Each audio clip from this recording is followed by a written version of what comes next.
Hey everyone, it's Carissa at Sprinkled with Glitter. Thanks for joining me today. Today I have a very special Christmas tag project for you. This is a part of the Elle and Hutson 12 Tags of Christmas with a Feminine Twist. It's an event that they do every single year, and this is day 2. I'm featuring My Favorite Things as the manufacturer, and I am using a Pinterest pin as my inspiration. So we're kind of doing a PINspired theme for today. Now, in each of these 12 tags of Christmas, there will be a particular theme and a particular manufacturer featured each and every day. And when they asked me to pick my theme, I found this pin on Pinterest. It was all these gifts that were beautifully wrapped, and I just knew I had to create my tag based on that. So the PINspired theme, you can check all that out over at my blog at sprinkledwithglitter.com. I'll have it linked below. And now that I've got, partway through the tag, let's start talking about the tag. So I started out by die cutting some grand greenery dies from My Favorite Things out of some cardstock from Bazzill. And now I'm cutting down a piece of onyx black cardstock from the Essentials by Elle line. I cut it down to 3.5 by about 6 inches. Now I have a sentiment. This is from the My Favorite Things hand-scripted holiday greetings. It says Merry Christmas, and I'm going to heat emboss this on an angle towards the bottom of my tag. So I went ahead and prepped the surface using my powder tool. I stamped it using some VersaMark ink, and then I added some white embossing powder, but I didn't do it where you could see it, of course. And I heat set it to make that bright white sentiment on my tag. Now, I kind of played around with it a little bit, and I decided to trim it down to about 3.25 wide. And based on the images in my PINspired post, I decided to kind of create a background using this script as well. So I have the Fa La La lined up on the same angle as my Merry Christmas, and I took my grid block here, and I made sure that the lines on the grid block were parallel with those on my grid mat.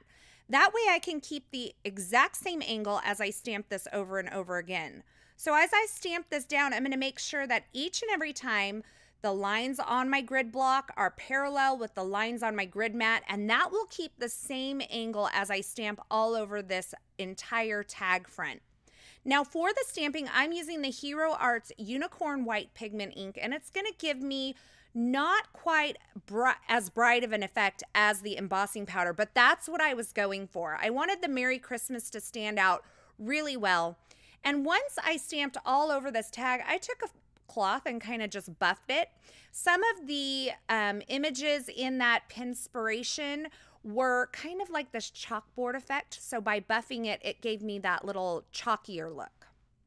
Now I'm taking my Zig 2A glue pen and I'm adding glue just to the very end stem of all of this greenery. And I'm kind of arranging it around my sentiment here at the bottom. And I'm just kind of tucking it in and figuring out where I want everything. And I'm leaving the ends of those loose so that they can kind of pop up off the tag. There's not a lot of dimension on this tag, so I wanted the greenery to create dimension by being able to kind of be free and loose on the ends. Now, once I get all this greenery in place, I'm going to create my tag shape, and I'm going to do that by measuring about 3/4 of an inch in from each of the upper edges, and then about an inch down on each of the side. And then I'm going to take those 2 little dots and kind of line them up on my trimmer blade and just trim that down. And that's going to give me the same angle on each side of this tag. And I thought it was a little long on the top, so I just trimmed a little off the top as well. And that gives me my tag shape. Now you could use a tag die for this, but I wanted to do something that you could all create from home, whether you had the dies or not. So that's why I did it this way. I'm also going to create a matching craft piece that goes behind this, but it's going to stick out about 1/4 to 1/2 inch out the bottom of this black tag. So I'm just cutting it slightly longer, and then I'm going to just hold it in place and trim off the edges using my scissors, and that's going to give me my craft tag that's going to layer underneath. Now, what's a tag without a hole? So I went ahead and took my crocodile here and created a hole in the top of both of my tags. And then I am going to take this grouping of greenery that was on the upper left and I'm going to move it to the upper right of this sentiment. I just felt like the placement was a little bit better over there. And once again, you can see that I've left the ends of these greenery to where they can kind of pop up. Now I did decide to add a couple other pieces of greenery using just a tiny bit of foam tape, and that's just going to kind of fill in the curve of this partial wreath here. And once I get all of my greenery in place, I'm going to take some burlap twine from May Arts and I'm going to wrap it around this right edge of my tag. Now I'm going to have to do a little weaving throughout these greenery pieces and be a little delicate with it at first, just to kind of get it worked into there. But once I get it in place, I'm just going to take it and tie it in a little bow. I'm going to wrap it around actually 2 times so that it has a little more substance on the front of this tag. And then to keep this in place, what I'm going to do is I'm going to take my scissors and I'm going to create a notch in the upper right-hand side of this tag to hold that twine in place so it doesn't slip off.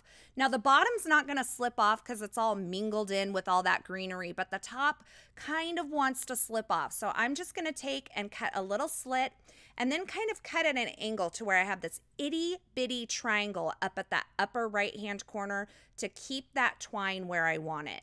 So you can see this is where I'm taking my scissors. I just took a little snip here and then I worked my scissors in kind of at an angle to where it creates just a teeny tiny little triangle for that twine to kind of nestle into, and that'll keep that in place on the tag.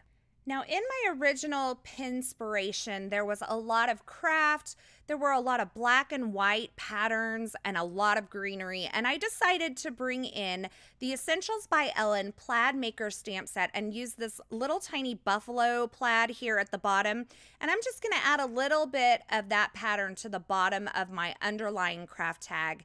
And to keep the top line of this nice and clean, I'm just using a little post-it tape to kind of mask off the rest of the tag.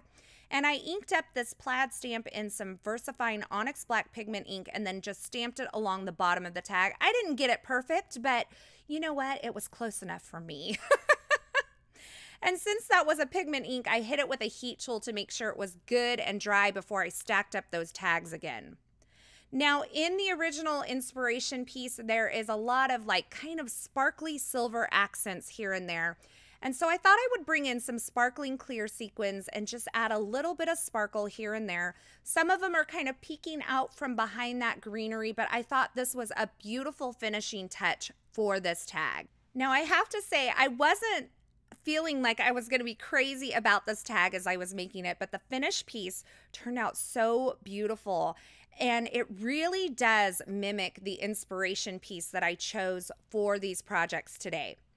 Now, as I mentioned before, this tag is a part of the 12 Tags of Christmas with a Feminine Twist sponsored by EllenHutson.com. You can go over to my blog to find out more information about that, and I will have it linked in the YouTube description below.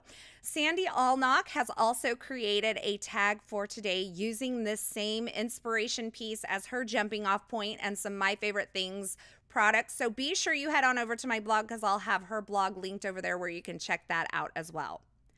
As always, I will have links to the featured products used in this project in the description at YouTube. So if you're looking for something specific, be sure to check that out.